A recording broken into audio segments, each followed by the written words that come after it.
ESPN 94.1 FM and AM 930 present The Drive. Elmore deep, left side three, it's good! From 30 feet, John Elmore! The Drive with Paul Swann. Welcome. It is the Tuesday,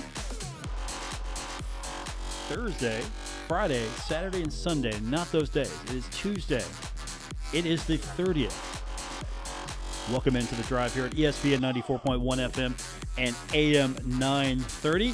We're going a little earlier than we usually do, and we will get our phone lines fired up for you at 877-420-TALK, 877-420-8255. Okay, let me be honest with you. We're working on some things here, so you're going to get me talking for a long period of time. So if you want to be a part of the program, this is now the perfect time for you to do so. Again, the phone number 877-420-TALK, 877-420-8255. You want to be a part of the Miller Lite phone lines. Miller Lite, they are our sponsor this hour. Only 96 calories. It is your original light beer. So what do we got on the show today? Well, guest-free, so that's why we're taking your phone calls. But we've got some things to get into. First of all, the Pirates lose again, and they're coming up tonight. 6:45 is our airtime for the Pirates taking on the Reds. This is a team that has completely fallen off and crashed the wagon. They've fallen off and they've then crashed the wagon. They've lost 9 straight. They have the next to worst record in the National right now. They are next to bottom in the wild card hunt, and they are not buyers. They're going to be sellers. And the Pirates have pretty much, unless something miraculous happens, which I don't see happening, I mean, they're 10.5 games back right now. The Pirates have just completely blew the season. At least they waited until after the All-Star break to do it, right? I was optimistic. All-Star break, Pirates are looking good. Like, okay, this is going to be a team that can compete. No. Instead, they are sellers. They are going to be probably rebuilding, and I'm looking for some turnover. I'm looking for some changes in that organization's lineup, or maybe it's going to be business as usual. I don't know. But with that said, we transition to football now because this is the time of year, whether or not you want to admit it. If your baseball team is in the hunt and you're a baseball fan, you're in. If your baseball team is not in the hunt, you're basically playing the string. And that's where we're at, it seems, with Pirates baseball. But, of course, that could turn around, and we've got the game for you tonight coming up, 6:45 here on ESPN 94.1 FM and AM 930. So something that it's kind of been quiet as far as its announcement, because there's really not an official announcement from the league, not yet anyway. We just found out that, and this is because North Texas' schedule is coming out in women's basketball, and it's not going to be called bonus play, but they're going to have a bonus play-like system. Games are going to be determined. They're not calling it bonus play. And what I'm talking about here is men's basketball had the extra games, the games that would be determined because of the standings. Well, we've gone through that. We're doing it again. And now the women are going to be doing that as well. So the schedule for the final 4 games of the regular season going to be determined by the league in December based on conference standings and travel considerations. So we're going to have to do this in women's basketball as well.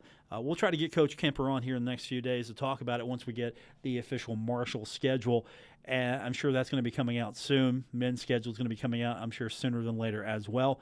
But bonus play, or whatever it's going to be called officially, is going to happen on the women's side. I don't know if this is really going to help. I don't know if you're just hanging on to this idea because you want to feel like you've given it its due. You want to go through it again. Make sure that the system works because you're confident in it. You're going to stick with it. Or if you're just going to understand that, look, this is maybe not the best way to go about this.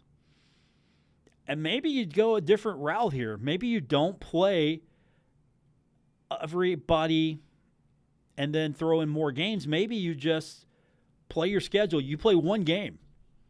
Travel partner twice. That's what you do.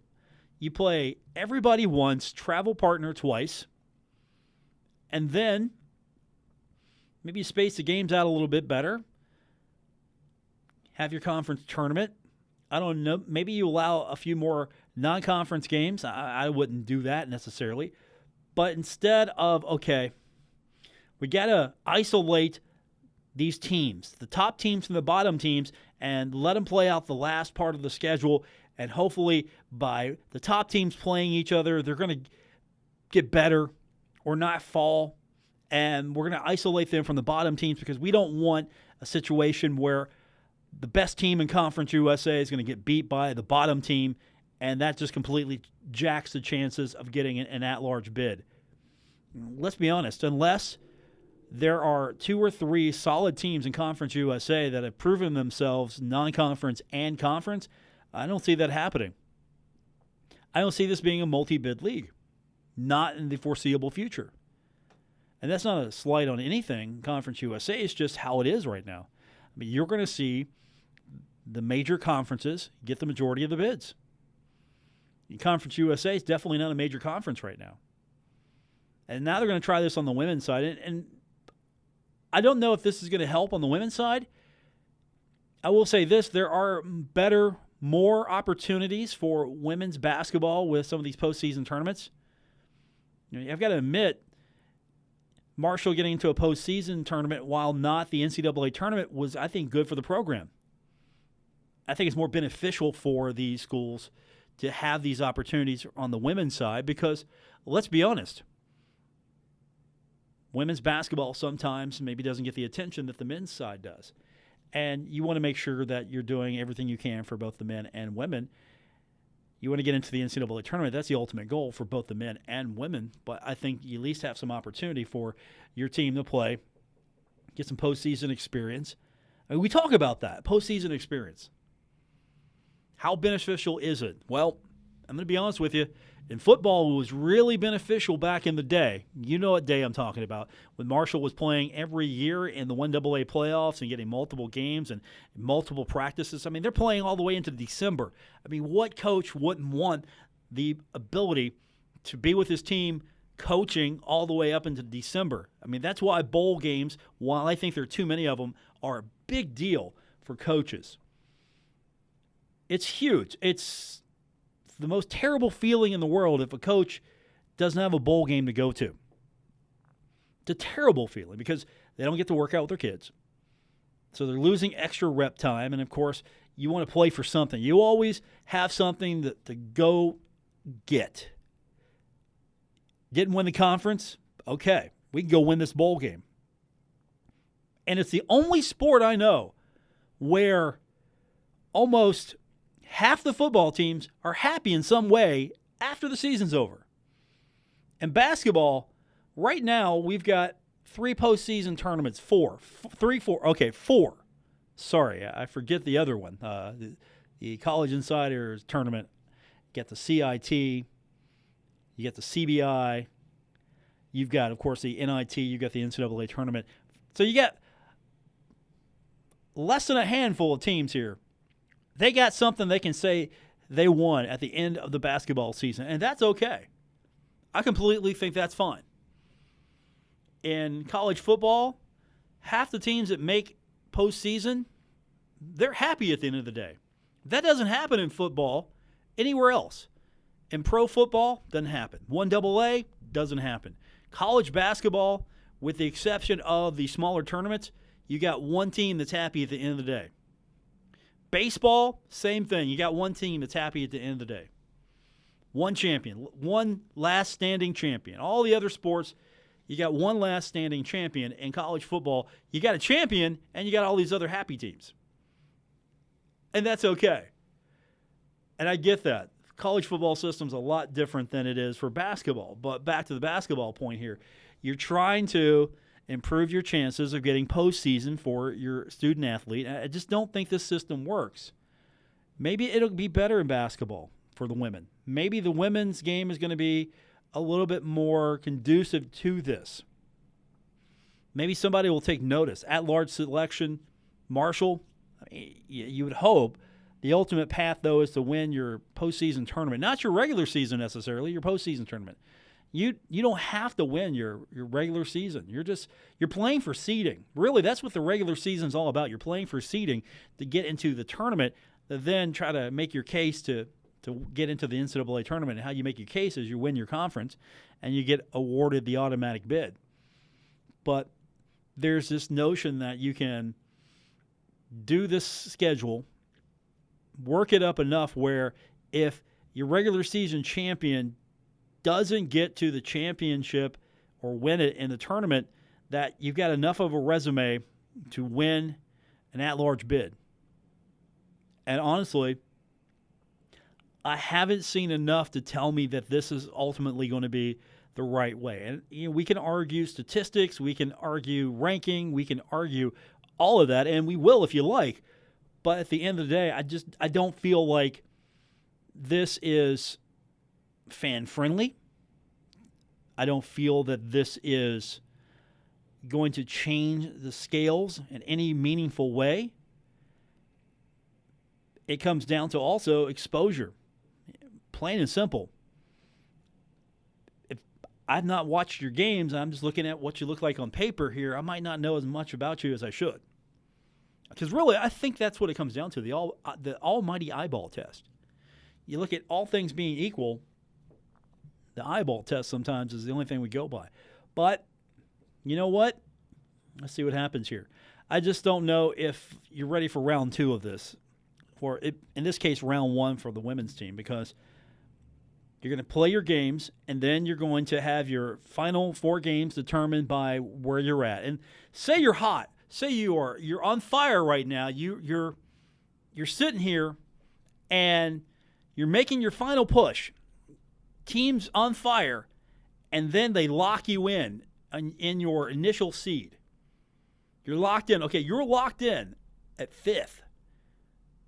And you got to play in this bubble with these teams, and you got to, if you're hot, you'll keep your spot.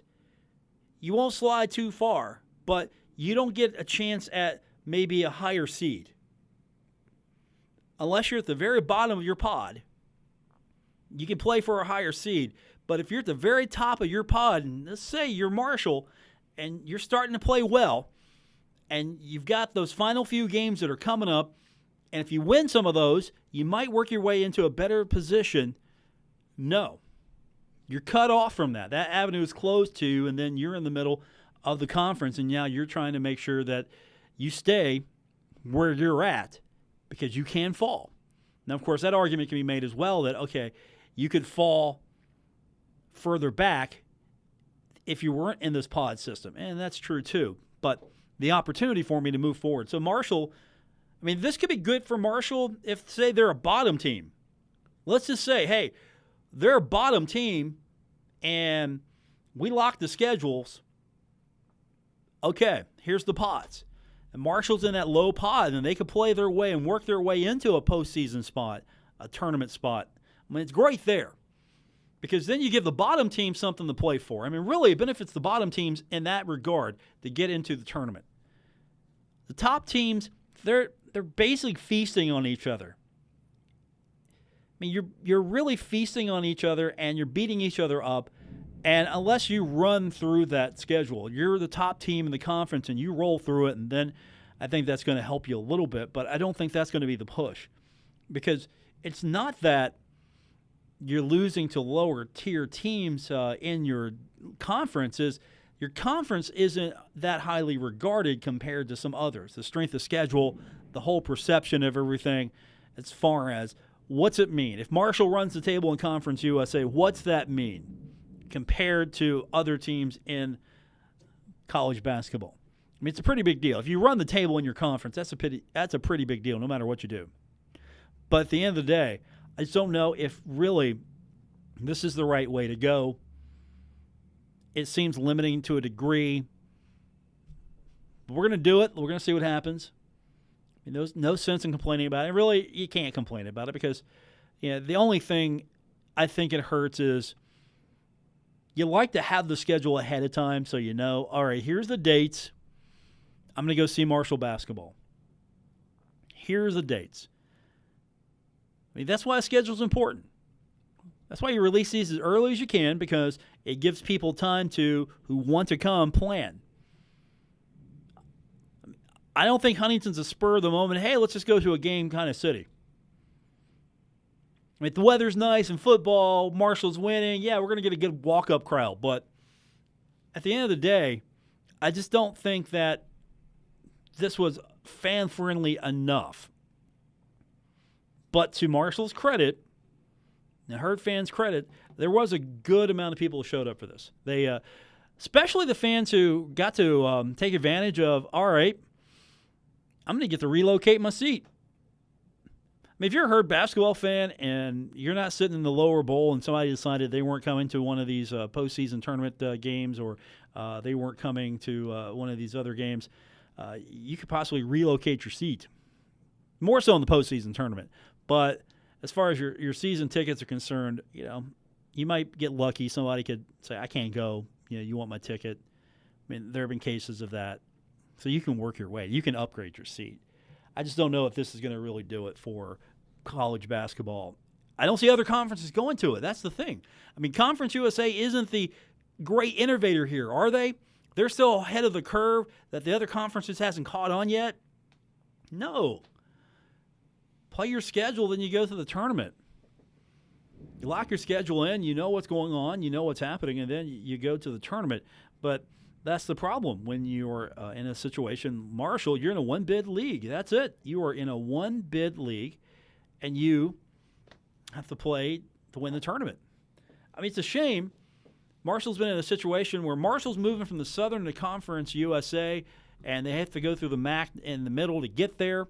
But at the time you're in Conference USA, you're thinking, okay, this is a better basketball league. Well, yeah, because you had teams like Memphis and others, and those teams left. And you're in the Southern Conference. Southern Conference for a while was pretty good, but you weren't getting multiple teams in the Southern. I mean, it was well regarded, but it wasn't getting you multiple bids. So you move to the MAC, and the MAC's solid basketball conference. I mean, it really is. It's solid. At the time Marshall was about ready to move in, the MAC was getting a couple of bids now and then. It was a multi-bid league to a degree, but you get so much now, and I don't think that the fact that we've got a couple more leagues now, you have the Big East dissolving or splitting up, and now you get the Big East and you've got the American. So there's a couple of spots taken up right there in the at-large bid process. Because are you going to tell me you're going to take a Conference USA team, a second-place Conference USA team over a 6 or 7 from the ACC? Are you telling me that? Are you really telling me that? I mean, they have to have a bad run of luck in one of those conferences for you to get it. And here's the other thing you got to keep in mind. Upsets do happen. Upsets are a detriment to one-bid leagues because you're a one-bid league, and unless it's a really highly regarded one-bid league, for example, if Gonzaga doesn't win their championship, they're probably getting in. Normally, maybe that's a 1 or 2 bid league. Conference USA, if your champion doesn't win, then you're pretty much locked out. And that's what started all this. Your champion, your regular season champion, doesn't win this league, you're locked out. You're going to the NIT. And that's the other thing, is the NIT sort of the safety net for the champion, the regular season champion. That's the safety net. That's why it was hard to get into the NIT, because if the regular season champion in so many of these leagues don't win and don't get an at-large bid, they're going to go to the NIT. So this is why you have a CIT, a CBI. That's why you have these opportunities to really present themselves. So now you've got a situation where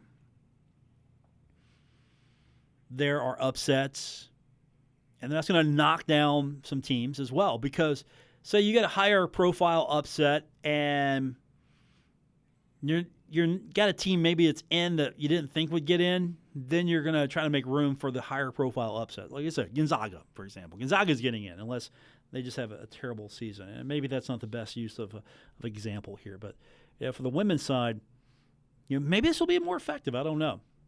I just don't think that it's going to work out the way they want it to work out in the league offices, because if you're Conference USA, I think you're getting one team in, and with the rare exception now and then of a second team, you'd have to have probably two dominant teams.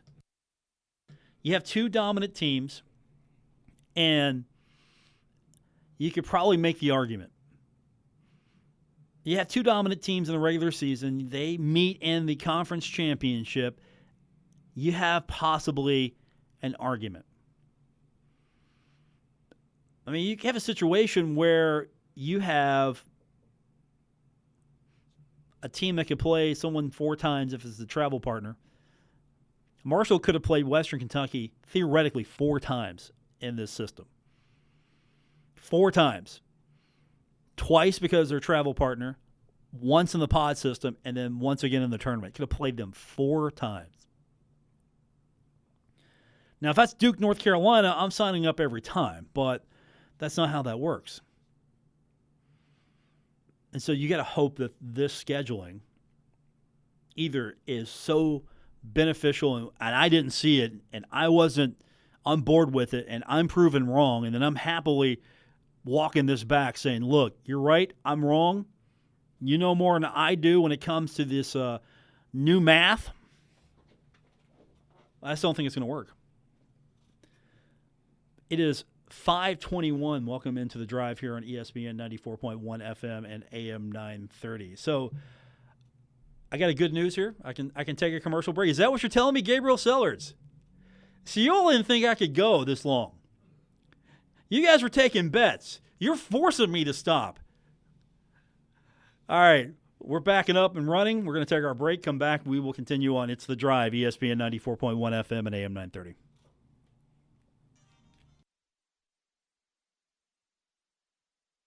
You're listening to The Drive with Paul Swann on ESPN 94.1 FM and AM 930. Hey, don't forget, if you ever miss a part of the show or there was an interview that you didn't get a chance to listen to, you want to go back and catch it, you can always do so on Apple Podcasts. That's where we podcast every day. You can find us there.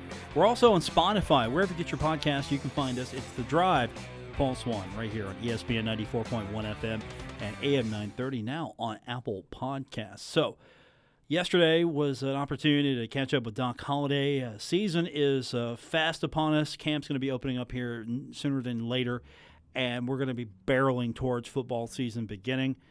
Thundering Herd, they've got an important opener with VMI coming up on August 31st. That's right. Tomorrow marks August, and we are a month away from the start of football season. And listening to Doc yesterday, there's a lot of expectations for this team. But he's got reason to have personal expectation, even though maybe the media pundits are putting a little pressure on this team, and that's fine. That's what you want. And he owns that. And if you've heard him talk, he really preaches the fact that I don't want it any way else. I'm here at a football program where they have high expectations. That probably means a lot of times you got to put up with the critical fans, critical media. You got to put up with disappointment because the expectations are high. But he's got reason to maybe feel like this year could be a year for him. And one of the things he can lean on is the secondary. There's a lot of experience in that secondary. And Doc Holliday talked a little bit about that. This is cut 7 in the control room. Cut 7. Here's Doc yesterday talking about that secondary experience.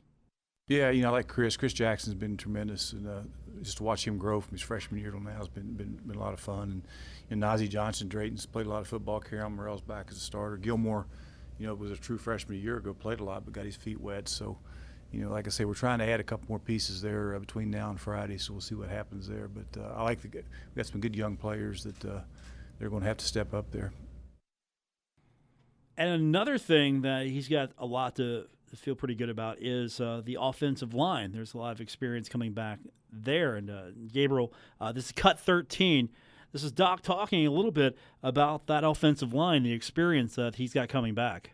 Towards the end of the year, I thought we ran the ball well with Knox and some of those guys. They're all back. I mean, Josh Ball is a guy I'm not sure I've seen a guy. He's 6'8" and he's 350, and he runs around well. I mean, he's an easy mover for that big a guy. But you add him to the mix, and those other guys have all started. Levi's going to be a 4-year starter, Millet's fine, by the way. He's been out there. He'll start practice Friday. He's been going on his third year as a starter. Tariq's been a 3-year starter. Almost been a 3-year starter. So, they're all – and Kane last year went in for Millett when he got hurt and maybe been our best offensive lineman, most consistent guy. So he's back as well. So, those guys are all back. Salguero, with Levi being out, had a really good spring, and that'll help us with his maturity. So those guys, that's a good group. It's a good group that we're excited about, and it's got to be the strength of that offense. So he's got some positives. Again, you got a quarterback who's not a freshman now. You got a little bit more experience. You got an offensive line that's probably going to be able to move the ball and protect him, and that's good. You've got some weapons. We've talked about that yesterday. You have running backs that really could take over a game. You've got a quarterback that's probably to be on page with his wide receivers a little bit better. And you've got a competitive schedule. That's something Doc really likes the schedule. And you can talk about the fact there's not a Power 5 team on this schedule. You've got VMI. You open up with VMI. It's a Southern Conference team. The Southern Conference foe. That's a team that you used to play. You have some connection to. Now, I don't know how much connection you might have to it compared to others. It just depends. But for me, yeah, I remember VMI. I mean, I'm not sure that I'm as excited for VMI as I would say for seeing an old-time Southern Conference foe like Furman. If you brought Furman in, now we're talking. Because then I could sit here every day and I could rile up a guy like Woody Woodrum. You remember Woody? He used to be a host on this show. He used to sit in this chair that I put my feet in right now. Since Woody's not here, I've spread out. I've got more room to put my feet up in, I'm putting my feet up in his chair as we speak. But I could just say Furman and his head would just turn different color. Just the hatred there. If I say VMI to him, not so much. It's VMI, right? But then you look at this schedule. You've got Cincinnati, Ohio, and Boise State. I was talking about the non-conference schedule here. Boise State, Dave Walsh keeps telling me that the winner of Marshall and Boise State, that's the front runner for the Access Bowl until further notice. This is the game. That's the game that's going to determine early on front runner status, even though that's not going to be a thing for several weeks. He has laid it out. And then you got Ohio. Now, this isn't a glamour schedule if you're talking about Power 5 teams. It's not. But you got Cincinnati. And Cincinnati's considered to be a good team in the American. Get Ohio. It's a rivalry game of a degree. Team in the MAC that, well, let's be honest, the MAC's a lot better than it used to be. MAC's a lot better than it used to be. And Ohio's always a fun game. And then you got Boise State that a lot of people were excited about. You're going to play on the blue turf, and they're a team that is always in the conversation for an Access Bowl bid. So you've got that team, Ohio and Cincinnati, on the schedule. The conference is what it is. The conference schedule is you can't do anything with it. You just deal with it. But these are the games Marshall can control. Doc likes the schedule. Here's his thoughts. And, Gabriel, this is cut 14. This is Doc Holliday on the schedule. Well, anytime you can play here, it helps. And that's exciting. That's something we're looking forward to. The schedule falls.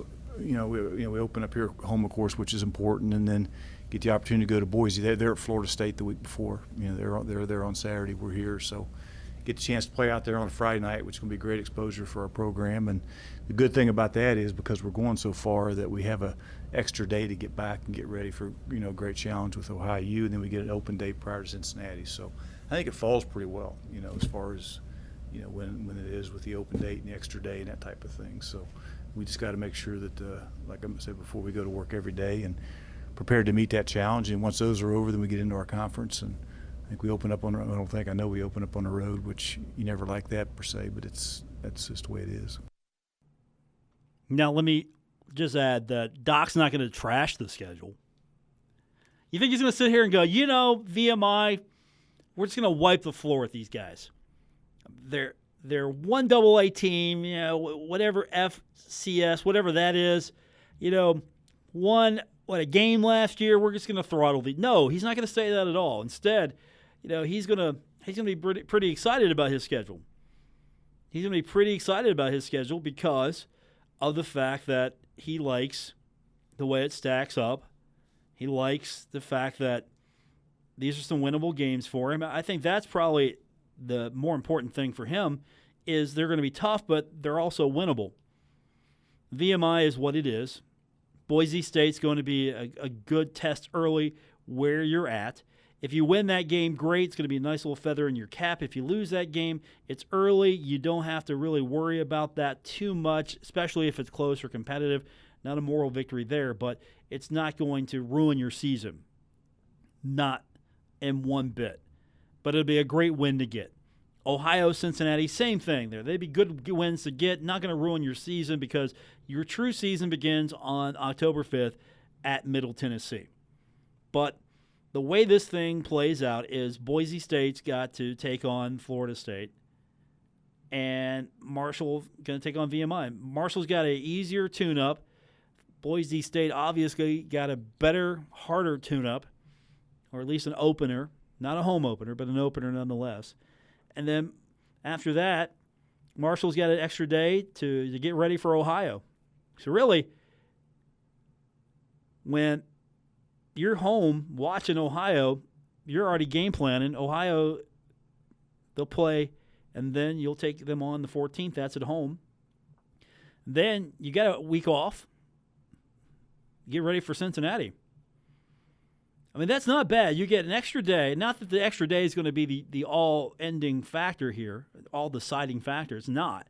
But you get an extra day for Ohio, and you got a week prepare for Cincinnati in between. Doc's pretty good. You give Doc a couple of weeks, Doc's pretty good. All things being equal, he can get you ready for a bowl game. We talk about that a lot, that Marshall has a really good bowl record because if you give this guy a few weeks, he will figure you out. If it's anywhere close to being a even matchup or they have a slight edge or whatever the case may be, all things being equal, I'll take Doc Holliday in a bowl game. Give him a couple extra weeks to get ready. I'll take him almost every time. All things being equal. And with Cincinnati, it's not a bowl game. I'm not comparing this to a bowl game, but you got a couple of weeks to get ready for Cincinnati. And I think all things being equal, it's at home. You've got some extra time here. I like Marshall's chances here. And after that, the conference is just a conference. You know, good luck. You get what you get because every week's a new adventure. And conference games are always tougher, even though you can have better non-conference opponents than the conference games, but I think the conference games are tougher because these teams, these programs, they know you. Whatever you do, unless you've got something really radical and new, you're not going to surprise Middle Tennessee. They're going to know what they're getting right now. Old Dominion, same thing. And we can go down the list. Lane Train has enough now. He knows what's up. He knows the deal on Marshall. The Lane Train's not going to be surprised by anything. And Western Kentucky, Marshall, they know each other well. Rice is the same thing. Louisiana Tech, they might not meet as much, but Rice and Louisiana Tech, they got a handbook. Charlotte and FIU, they've got the handbook. They know. The Marshall handbook is out there somewhere floating around the Conference USA coaches. They all share it. They have a handbook because they play each other every year. And so they can compare. I can watch Marshall film against several Conference USA teams and kind of know what's going on here. If you're Cincinnati, you can fall back on your previous experience. Ohio probably knows a little bit about the Marshall handbook. Boise State's probably going to have to do a little bit more research. I mean, Marshall and Boise State, you're really gaming that one, filming that one. And in VMI, you're gonna look at them, and I think that's just going to be more of it's a personality game. It's a personnel game. It's a personality game. I mean, who wants to win it? Who's going to go out there, play with some intensity? All right, go out and win. Don't get hurt. But he's high on the schedule, and I still think it's going to be tough to get an access bid. If you look at this thing, you're going to have to run the table just about, or hope that you're not the only one-loss, two-loss Group of 5 team that's up there. Because you look at the team that everyone's talking about. or at least the team that my friend and my pal, Dave Walsh, has declared. He's declared them already. They're going to be the front runner once they get going, is Central Florida. They're the front runner. And here's how it's going to be determined. They're going to play Florida A&M. They're going to play Florida Atlantic, Stanford, Pittsburgh. Lane Train's got an opportunity here. The game's at Florida Atlantic, so the Lane Train could knock off UCF, dispose of them early, and they'd have to fight their way back to get into some sort of consideration here. I just like looking at this here. But they got Stanford. Stanford's not going to be a walk in the park for them. Pittsburgh, I don't even know. You're going to get the good Pittsburgh and bad Pittsburgh. Then you got UConn. UConn's wishing this will be over soon. This future Big East team, UConn, you got them. Cincinnati, ECU, Temple, Houston, Tulsa, Tulane, South Florida. I mean, don't forget, Houston's going to be a team you keep an eye on as well. I mean, Houston could be a team that could contend here. They could be an Access Bowl team. I mean, let's look at their schedule. This is a schedule that, I mean, if they could run the table, maybe, and I'm not saying they're going to run the table, but maybe they have a legitimate shot here as well, because they've got Oklahoma. I mean, right off the bat, Oklahoma, Prairie View A&M. Usually you want to flip those, Coach. Coach, you want to play Prairie View A&M first. Then you take on Oklahoma. But then you got Washington State, and then you got Tulane and North Texas. North Texas is going to be a fight for them. I'm sure North Texas is going to put everything they can into that game. Then you got Cincinnati, UConn, SMU, UCF, Memphis, Tulsa, Navy. I mean, Houston could – I mean, what if Houston beats Oklahoma? Right off the bat, Houston beats Oklahoma, and then Houston's in the driver's seat here for the Access Bowl. The Access game, they're in the driver's seat because Houston's got a way more attractive schedule than some of the other teams. And you know what? We've talked about North Texas. That's the team that everyone's thinking that's going to meet Marshall in the championship game. If it plays out the way that the vote, and even though North Texas was the favorite on the west side, Marshall had to contend with well, they didn't get as many votes on the east side. They got enough, but they didn't get as many votes.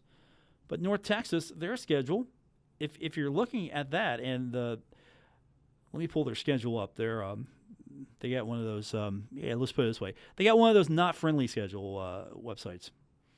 All right, here we go. Mean Green schedule. They take on Abilene Christian. Then they've got SMU, Cal, UTSA, Houston, Southern Miss, Middle, Charlotte, UTEP, La Tech, Rice, UAB. Okay, so they got their tune-up game, and then let's say they beat Cal. They beat SMU and they beat Cal. Okay, that's not terrible. And then what if they beat Houston? I mean, we could play this game all day. And since it's July, we're going to play this game all day because, again, we're yet to have football camp, and you know we're in that July month. It's the final day of July, so we're on the precipice of actually having actual football stuff to talk about. But we could do this game all day. But what if you look at this schedule and you what if North Texas is the team? But what if everyone on Marshall's schedule does well and Marshall goes through that non-conference? Again, let's walk it back a little bit. Marshall has a game where they can tune up and they get Boise State. If they get Boise State, and then they beat Ohio. And then they beat Cincinnati, and Cincinnati goes on and does well in the American, and Ohio goes on and does well in the MAC. And Boise, they make a solid run of it. All of a sudden, you're looking at Marshall's non-conference schedule and going, okay, they're doing pretty good. Right now, they're heads and shoulders above most of the Group 5 teams. At least that's what you're thinking, right? I mean, that might be the philosophy here a little bit, is play some strong, winnable games and see where it shakes out. Put yourself in that conversation, make an argument for really being one of those teams. But that's where it comes down to, you got to win those non-conference games completely. And going back to Doc, I mean, he thought it was a really strong schedule. I mean, and what if this is that team? What if this is that team that can go and run that table? What if this is one of those, it's all put together. It's all put together, and Doc's got a team that could possibly at least run the conference, run the table in the conference, get to the championship game, and win the Conference USA Championship. What if that's the year here? Maybe I'm being a little too optimistic. I don't know. But what if that's the year? I mean, let's be honest. What if you look at it and you think to yourself, okay, this schedule's not that bad. And it puts Marshall in a position to be in the conversation, right? I think so. We're going to take our next break. We'll come back and we're going to wrap this one up. It's The Drive here on ESPN 94.1 FM and AM 930.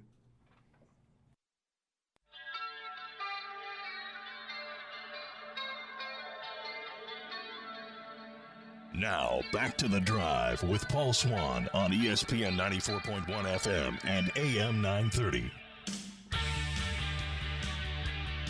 It is Tuesday, July 30th. Welcome back to today's edition of The Drive here on ESPN 94.1 FM and AM 930. I'm your host, Paul Swann. Don't forget, you can find the program anytime on Apple Podcasts, Stitcher Radio, or on TuneIn. Wherever you get your podcasts, you can listen to The Drive with me, your host, Paul Swann, here on ESPN 94.1 FM and AM 930. So coming up tomorrow on the program, we've got it confirmed. We are going to talk to the head soccer boss, that's right, of the Marshall women's team, Kevin Law. We're going to talk to him. The schedule is fast upon us, so we'll talk to him later on this week. We're going to try to get the head coach of the Marshall women's basketball team, Tony Kemper. That's what we're working on right now. And, of course, with this new change in the basketball schedule and with Marshall's schedule, I'm sure going to be released any day now. At least I'm hopeful that it's going to be released. We'll be able to talk about that in a little bit more depth. And at that time, we'll get the coach on. But as far as soccer is concerned, football is almost upon us. But you look at the Herd schedule, and it's soccer first, my friends. It is soccer. And speaking of that, I'm sure that with the success of the women's national team, Kevin's going to have some really interesting takes on that. Because there's been a little shakeup. I don't know if you have been following this as much or if your fascination with at least the women's soccer team ended with the World Cup, but there's going to be some change in leadership. And I'm sure you see that across the board, but Jill Ellis, head coach of the national team, she's stepping down. She's been the coach of the team since 2014. And all her records consist of 8 overall tournament titles. She's got victories at the World Cup in 2015 and, of course, earlier this month. So she is leaving on top. I mean, that's pretty good. Now, there's a World Cup victory tour. She's going to be part of that. But she said that the national team, there's time for a fresh perspective. I mean, her contract was expected to expire. There was an option to extend, a mutual option to extend. But that is not going to be the case now because she's leaving with probably enough time for a new coach to come in, put everything in place they need to gear up because the 2020 Tokyo Olympics will be here sooner than later. And a lot of pressure. If you're the United States women's national team, there's a lot of pressure now. You just won the World Cup. You got to follow that up with an Olympic victory. What's bigger in your mind? I'm sure it's not going to be the answer that I would give, but you got the World Cup, you got the Olympics. And I've always been more of a with Olympics. Olympics mean more. Maybe not in soccer. You don't see nations throwing themselves into debt to win the Olympics the way that some countries try to win the World Cup every 4 years, more on the men's side than the women's side. But still, Olympics or World Cup? Or if you're just the U.S. women's soccer team, you're like, yeah, no, we win them all. Because, and I mean, that's in reverse too, because you've got, in hockey, what's the bigger win? Stanley Cup or the Olympics? What's the bigger win there? There's not an equivalent in football. And basketball, what's the bigger win? The NBA championship or the Olympics? And the way that NBA players dropping out of the national team, I don't know if international plays their cup of tea. NBA. But for me, for all the other sports, it's always been, in my mind at least, the Olympics. And for me, though, hockey's a big deal for me. Yes, I know. We've heard this before. Hockey's a big deal for me, though, especially with the Olympics. I think the Olympic gold is more important. I think the Olympic gold is more important in women's hockey. At least it felt like it. It felt like it was bigger. As far as the gold medal in men's hockey, it might be bigger in a national stage in Canada for the one fact that the Stanley Cup, that's your hometown team. If your team wins the Stanley Cup, that's your team.